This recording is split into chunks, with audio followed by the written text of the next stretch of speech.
Welcome to Invisible Strings, where we tug at the little threads that hold our lives together.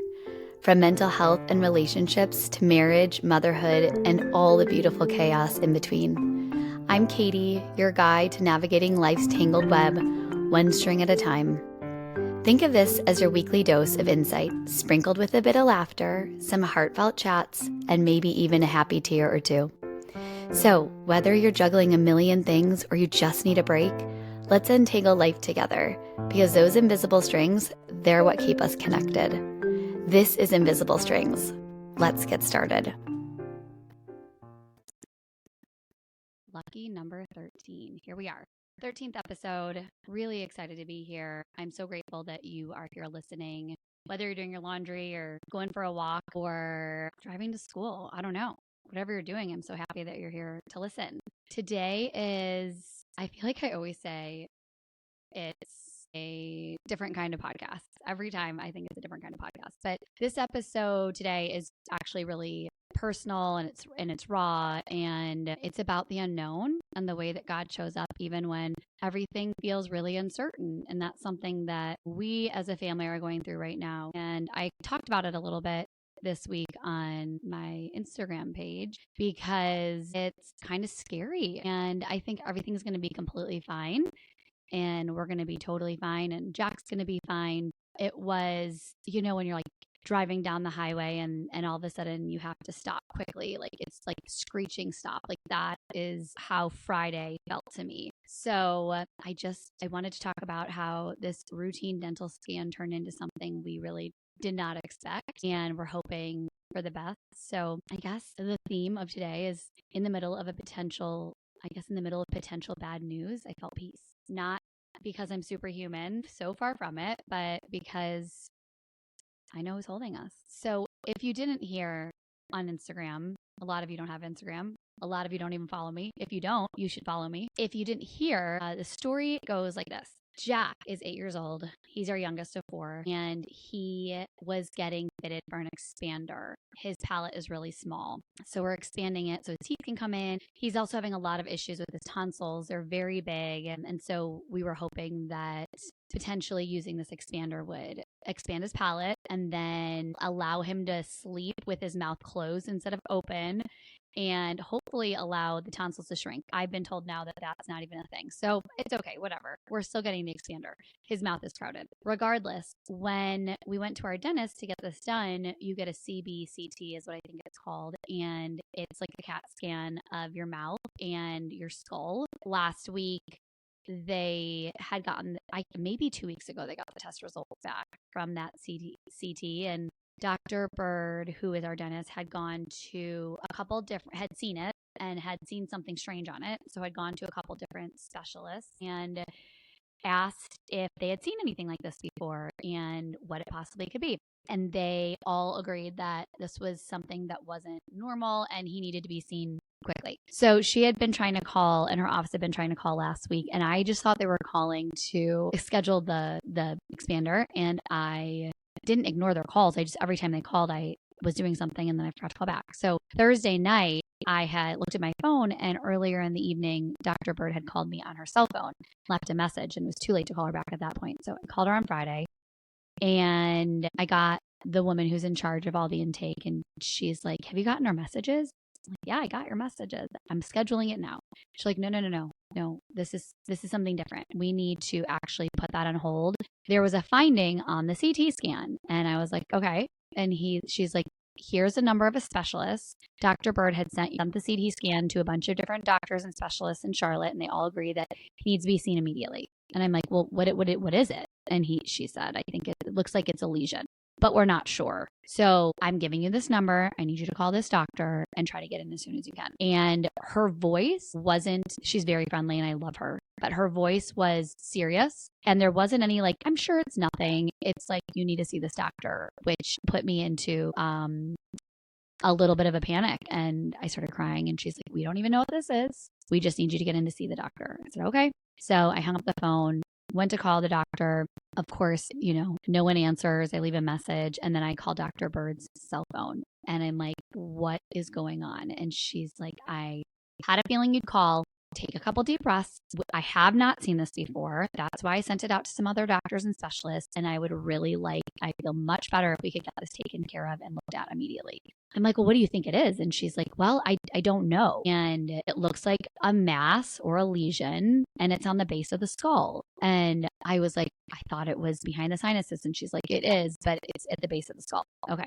So I called the doctor's office back again, and I said, I need to get in to see this doctor. This is what's going on. And they're like, well, the specialist isn't in. He's in surgery all day. I can get you into this other ear, nose, and throat pediatric surgeon. Okay, great. They work together. Perfect. Awesome. Can you be here in an hour? Yes. So go and get Jack out of school. Of course, you have to be calm and no big deal, even though we were pretty worried inside and weren't really sure what we were dealing with. And just Jack's like, why are you taking me out of school? Yeah, I'm getting out of school. And I'm just like, you know what? Remember the CT we had to do for your mouth?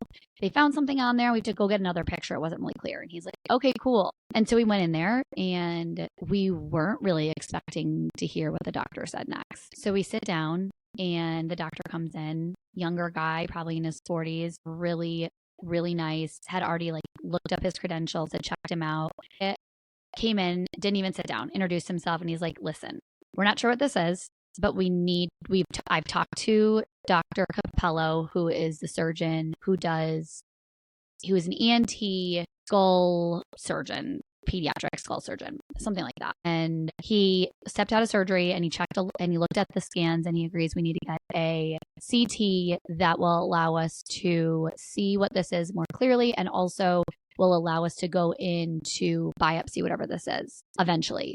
And I was like, oh my gosh, okay. Do you have any idea what it is? No. It looks like a lesion. It is definitely something there. And I was like, okay, have you seen this before? And he said, not in someone this age. And that kind of took my breath away. And I was like, okay, what's next? Let's go over for the CT. So we go over to the CT, and he does it, and Jack does a great job. And then we are done. We leave. He said, we'll probably get this back sometime next week, and then we need you to come back in here to see Dr. Capello, who is the actual specialist that will be working with this specialty. And I was like, okay. Before I left, though, the nurse pulled me aside as the boys walked out, and she's like, listen to me. Look at me. She could see me kind of going everywhere, as every parent would. And she's like, everything's going to be okay. I'm like, okay.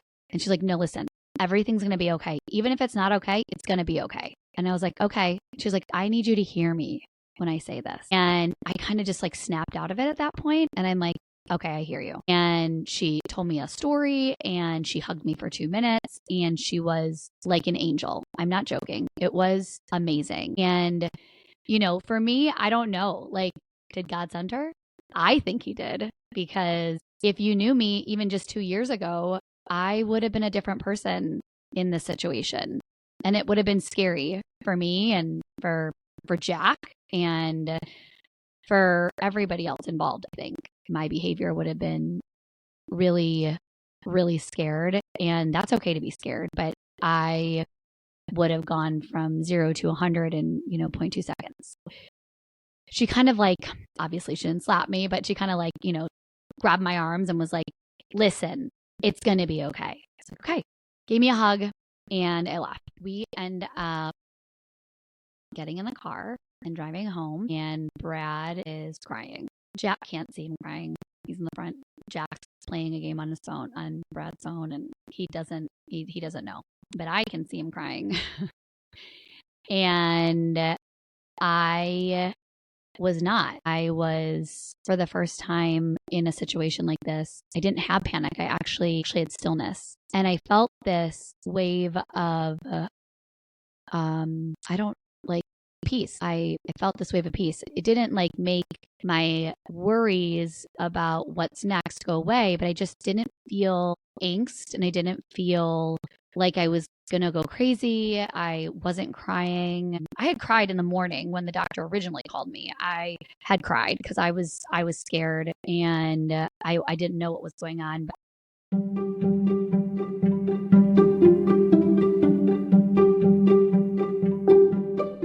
For the first time in my life, I was the calm in the storm. And it was amazing to feel this calmness and to know that you know what? No matter what happens, we are going to be okay. Even if the results aren't okay, we're going to be okay. You know, a friend of mine had a situation a couple weeks ago where she had lost her son for like a half a second, and it ended up that he had taken off his floaties and had gotten to the water, and he was right behind her, but he was under the water, and he was good. He was okay. Thank God. And she had said to me afterwards, I'm obviously so happy that he's okay, but Katie, even if it wasn't the outcome that we would have hoped for, even if it didn't end up the way it did, God would still be who he is, and he would still be very so good. We would just be really sad. And I start to think about, I'm not sure, like, it's like when people tell me stories now, when people talk to me, it's like I can hear what they're saying. That sounds weird because obviously we have ears at work, but it's like I can hear it and understand it, and it stays with me, and I think about it. And that thing that she had said to me really stuck with me, and I was like, you're right. Like, that would be so sad if something had happened, but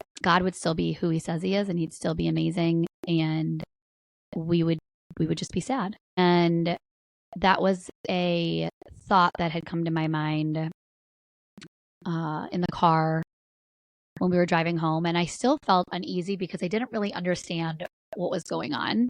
And I didn't really understand what this was or what it could be. And for me, you can't scare me. I want to know the information. Like, if I have the information and I understand the information, then I can digest it and I can create a plan. And that makes me, I guess, feel like I'm more in control, or that's probably what it is. So I didn't know what it was. I took the CT scans from the dentist, and I put into ChatGPT with a bunch of information about who Jack is, how old he is. This was found by accident. He has no symptoms, all this stuff. And man, my girl ChatGPT, she spit out some knowledge for me. And some of the stuff was not good. But it was like, it wasn't good. It was like, this could be cancer and it could be malignant because it looks like there's been some deterioration of the bone, and like, but it looks like it's growing forward. And so if that's the case, then that's really good, because some people have whatever the name of this cancer is for years before they even know, until it like grows so big that it like affects their eyesight or their smell, their sense of smell. And so I kind of was able to wrap my head around the worst case scenario. And I was like, cool, we got this. Whatever this is, we're going to do it. We're going to be fine. I know it's going to be 4 days before we hear anything, because of course, when would this happen? On Memorial Day weekend, Friday at 11 o'clock in the morning. So I prepared for that too. And my poor sweet husband is basically sobbing and without any noise. And I was calm. And that calmness, though, you guys, like, for anyone who doesn't know me, that wasn't me. I do truly believe that I was given the Holy Spirit to just bring peace to me that transcends all understanding. And I've never been more grateful. And I've never felt it before. And you see people go through really hard things, and you're like, God, how do they do that? Like, how do they get through that? Like, how? And they're like succeeding even through all of this hard stuff. And that's how. I knew God was there, did not know what the outcome was going to be, but I needed that in this in-between time. And waiting I'm not good at it. I'm not patient, but I was patient, and I didn't have a choice, right? Like, I had to go through it. I couldn't jump over it or hide. I had to just walk right through it. That's what I was going to do.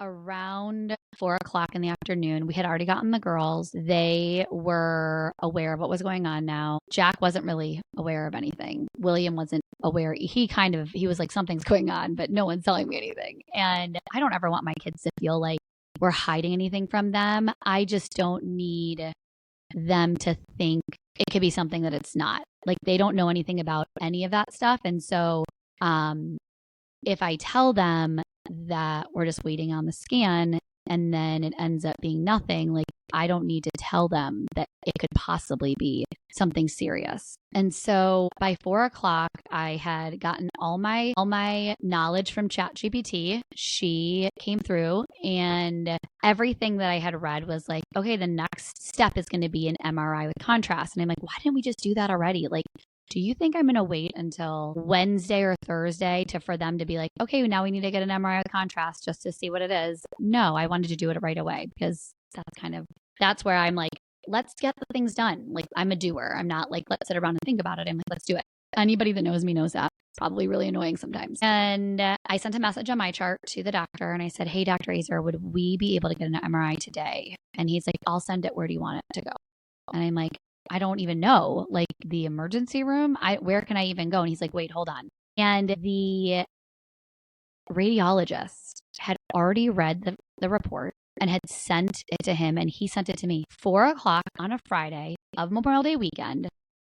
These doctors read the scan and they got it back to me. Like, praise God. I couldn't even believe it because that never happens. That never happens. And I got a message from his nurse, his amazing nurse, Christina, and she was like, Katie, here is all the information. And the doctor had then written and said, you do not need to get an MRI. This looks really good. There is no findings of malignancy, and there is something there, but it's not malignant. They don't think. And that was all I needed to know. And I'm like, cool, whatever it is, we'll get through it. I am so grateful that I was able to go through this last weekend without any worries.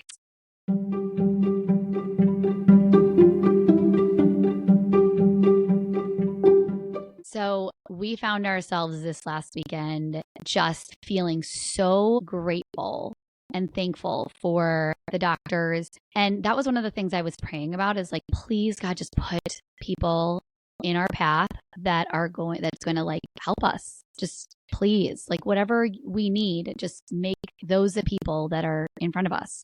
That's what we need. That's exactly what happened. We ended up doing nothing. It's Memorial Day weekend. Sometimes we're out east, sometimes we're at the beach. And this weekend we did nothing. All of us laid on the couch, watched movies, like went to the farmer's market. We did go to a Charlotte FC game on, I think, Saturday night. It was so much fun just with the boys. And we celebrated my brother's birthday, but like really we just sat on the couch and did nothing, decompressed. Nothing else mattered. We didn't care about the laundry. We didn't care about cleaning. Like it didn't matter. We didn't care about going to parties, like nothing. We just really let ourselves decompress. I don't think that we truly understand how much our body goes through in situations that are scary. And Friday was exhausting. And I really felt that. I felt that all throughout the weekend, and really was for the first time really ever was able to give myself grace.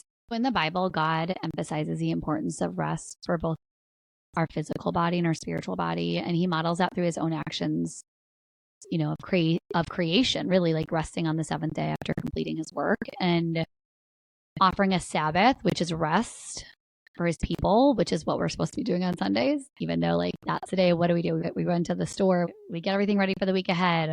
We're really supposed to be resting on that day. It's hard for us as humans to rest.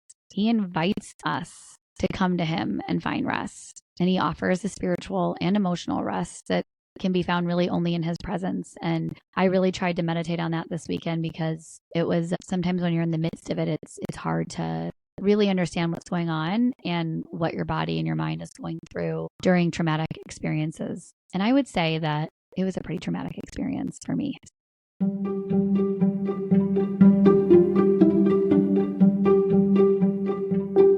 So where are we now? Today's Thursday, and yesterday we had an appointment with Dr. Capello at 8:30 in the morning. And in my mind, I was like, cool, like we're going to go. I almost canceled it, but I was like, don't cancel it. I was like, we're going to go and we're going to be good. Like he's going to be like, thank goodness that was nothing. And we got there and he said, so this looks good. It doesn't look like anything serious. Doesn't look like it. And he said, we still need to go in there and take it out though, because we need to know what it is. And that I wasn't expecting that. That was not I don't know if I like tricked myself into like being like, cool, we're good, everything's fine. I wasn't expecting to go in there and be like, okay, well, we actually do need to go in still and find out what this is. My heart skipped a beat a little bit. And so what happens is, let me tell you what actually was going on in Jack's head. So there is a sinus cavity and in the back of your head that doesn't develop until you're 6 or 7 years old. And before that, it's just bone. And it's behind your sinus, and the bone is called your clivus. And as you turn 6 or 7, that bone starts to go away and it creates a cavity. So like an air sac, I would say. And on the tip of the bone of the clivus, there was what looked like kind of like a bony structure. And it can look like a tumor if it doesn't develop all the way. And so that's why they were saying that there was a lesion or a tumor on the clivus, because sometimes it doesn't actually expand all the way. And when it doesn't expand all the way, sometimes it can develop more bone, or it can develop, I guess, a lesion, or not a lesion, but like a tissue or fluid maybe. And so he really wants to go in there and get rid of it. It's not very big. He can do it. And so it's not very big. So I said, okay, can you kind of explain that? Like, what does that look like? And so what they do is they take a scope and they go up through his nose and through his sinuses. And then they can go in and with the camera and see what it is. And they can either drain it or take it out. And if it's tissue, then of course they'll have it sent into pathology. And I still sat there kind of like, okay, like we're good. And Jack's like, I get to have surgery? They're like, yeah. And he's like, does it hurt? He's like, no, you'll be asleep. Okay.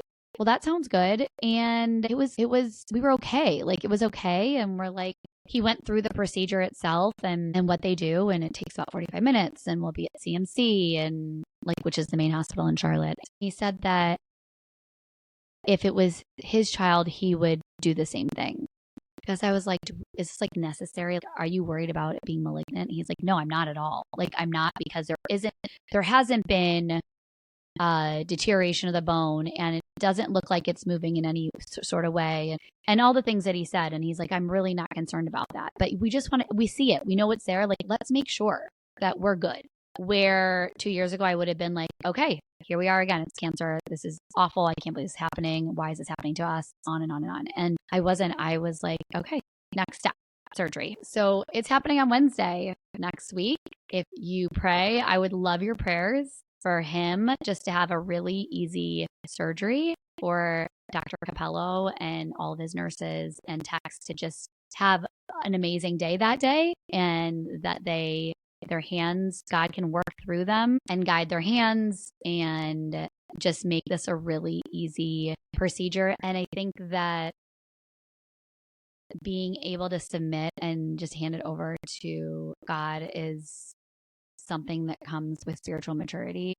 I feel confident in that, and I feel confident in what God's doing and what God's doing with Jack and how he's using him in whatever way he's using him right now. So that is where we are now. And then in the summer coming up, like once we get back from Rhode Island, we'll be getting his tonsils taken out, because they're as big as golf balls literally all the time. So the whole entire reason we were going in for the expander and all that stuff is because he has sleep apnea.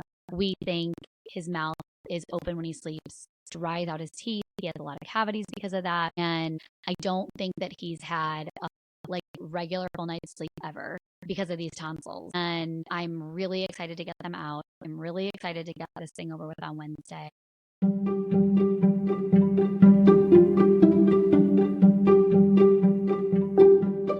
I'm really grateful. I'm grateful for all the things that have happened in the last few years to get me to where I am right now, because this last weekend could have been so much worse if I didn't have the faith or the confidence I have in God and all the people that surround me. So this is going to sound crazy, because when you say it out loud, it's like, duh. Obviously, I used to think that if I panicked enough, if I was worried enough, if I was anxious enough, if I cried enough, then like everything would be okay. Like if I went from 0 to 100 in 4 seconds, and 100 was like, I'm dead in the ground, my kids have no parents, then that wouldn't happen. And that is not how it works, but that's how a lot of our brains work, which is crazy to me now when I think about it. But God's presence, like, it's not measured by panic levels. You can be, and also you can be a mess and still be wrapped in peace. Like, even if you're a mess, God's still there. He's there whether we're crying, raging, freezing, smiling, like whatever. He's always there. It is a feeling that surpasses all things when you can be calm in an otherwise really scary, stressful, anxiety-provoking situation, especially if that's kind of like how you've been your entire life. And also keep in mind that your first reaction to any circumstance does not disqualify your faith. Like, fear can coexist with faith. Like, it does all the time. Anybody out there that has faith can also have fear. And the goal is to not fake the strength. The goal is to invite God into your weakness and to bring him in and let him lead you. Sometimes we have to wait weeks before we get answers. Like, this surgery will happen on Wednesday, and I'm sure we'll wait a whole entire week before we get the pathology back. It's going to take a lot of prayers and strength to not go to scary places. I would say cling to the promises and not the outcomes. So we don't always get the answers we don't always get the answers we want, but we do get God. And whatever the outcome is, we are protected and we are taken care of. And God's using whatever is happening for a reason, for his glory. And when you start to realize that, it changes things. It changes everything. When you anchor yourself in his character and not what you hope will happen, I don't know, it just changes the whole game. You should always speak life over the situation. You don't need to deny reality, but you can declare peace. And when you share verses and affirmations and prayers, that's what's going to sustain you. And another thing that I feel like sustains is helping other people. So whether that's someone in a similar situation or whether it's just holding the door for somebody. I mean, heck, like the other day I saw this woman, she was an Indian woman and she was older and she was taking a step down off of a sidewalk. And I noticed that she was very slow. So I walked over, I'm like, can I help you come down off that curb? And she's like, really? And I'm like, yeah. And she took my hand and she came down and she just gave me a big hug. And she's like, no one's ever nice like that anymore. And I'm like, yeah, they are. People are nice. People are kind. So helping other people is another way of feeling really good and kind of making it not about you and making it about serving other people. Finally, building that faith muscle in small moments. So like any small moment, what you practice in everyday life, it shows up when the storms hit. And I think that has been going on for me for like the last 2 years. Every single day I wake up, I'm excited about waking up. I'm excited about what's going to happen. I'm excited to have a cup of coffee. I'm excited about the small things. I'm excited to do my podcast. I'm excited to see my kids. I'm excited to sit on the couch and watch a movie, read a book, go to sleep. Like, I'm excited about the little things and really try to practice every day speaking about God and hoping that I am serving him the way that he wants me to serve. And trust is a habit. It's not a feeling. So by continuing to show up every day in your own life and doing the things that you've been called to do and being submissive, and I know the word submission has like a very negative meaning. It shouldn't have a negative meaning. It's so hard for us to do it. And once you do it, it feels so good. It feels so incredible to just try to give up that control that we try to have all the time. And once you do it, life just feels like it gets easier. It should be. We're not trying to be in control of everything anymore. So build that faith muscle in all the small moments. So when life throws you a curveball, you can reach into your bag of tricks and pull out that Holy Spirit and wrap yourself in the armor of God.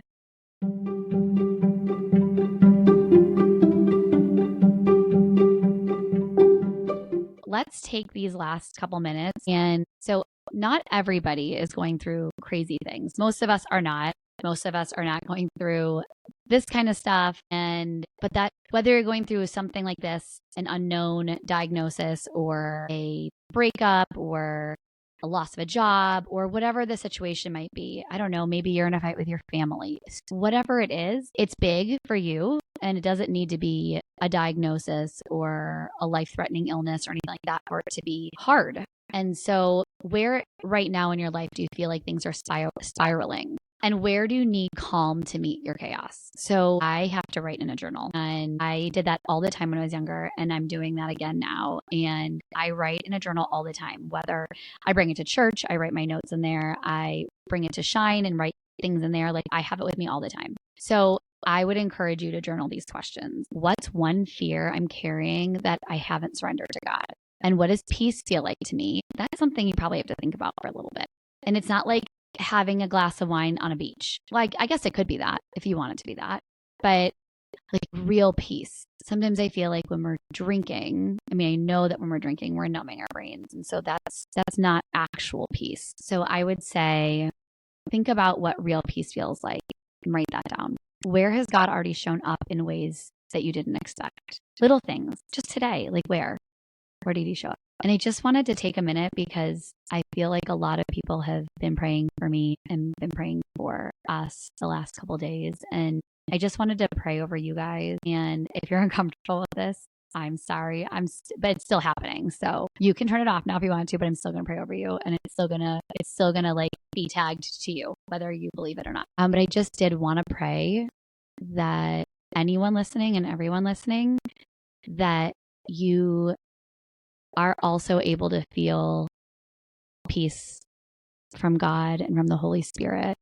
And I pray that God will open your eyes and will help you to see how important your life is and what you're doing and how you are serving a God that is so great and one that loves you so much. And I pray that you're able to find comfort in that. And in the midst of craziness and chaos in our everyday lives, you're able to stop and reflect on his love and the beauty all around you and the miracles all around us every single day. And I pray all this in your name, Lord. Amen. I hope that this encourages you to take a few minutes to just take a deep breath and give yourself some grace and know that you are loved by more people than you probably even realize, and by God.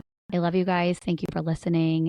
Please pray for us for next week and just a good turnout, a great procedure.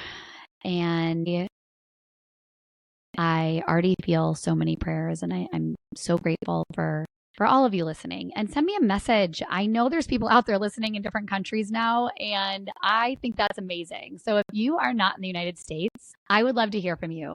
I am always so surprised when I see that there's people in the Netherlands, and there's people in Japan, and there's people in London and Sweden, and what did I have on the other day? Switzerland. Like, amazing. Thank you. Let me know what's helpful, and I would love to speak with you. So I hope you guys have a beautiful weekend, and we'll see you next week.